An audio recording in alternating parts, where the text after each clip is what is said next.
Jemputan? Iya. Siapa? Hendro. Hendro juga ini. Warga RT 007 RW 009, Cipulir, Kebayoran Lama, Jakarta Selatan, dibuat resah dengan kedatangan puluhan mobil dan motor ojek online. Misteri order fiktif tersebut terjadi sejak Minggu, 17 Agustus 2025, malam hingga Senin dini hari. Jadi mereka ini datang dari malam Senin, jam 23 waktu Indonesia Barat. Awalnya mobil-mobil saja, ujar warga setempat, Fredrik, saat ditemui di lokasi, Selasa, 19 Agustus 2025. Saat itu warga tengah menggelar lomba permainan kartu remi memperingati HUT ke-80 RI. Namun, suasana berubah ketika kendaraan online berdatangan silih berganti ke Jalan Haji Amsar, Cipulir. Para pengemudi yang datang mengaku menjemput pelanggan bernama Hendro.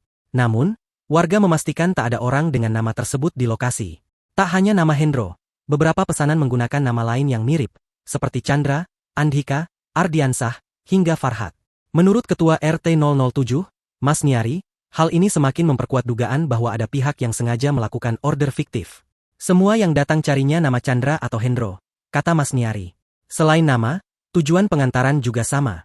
Pesanan ojek motor diarahkan ke stasiun Kebayoran, sedangkan mobil online ditujukan ke Bandara Internasional Soekarno-Hatta.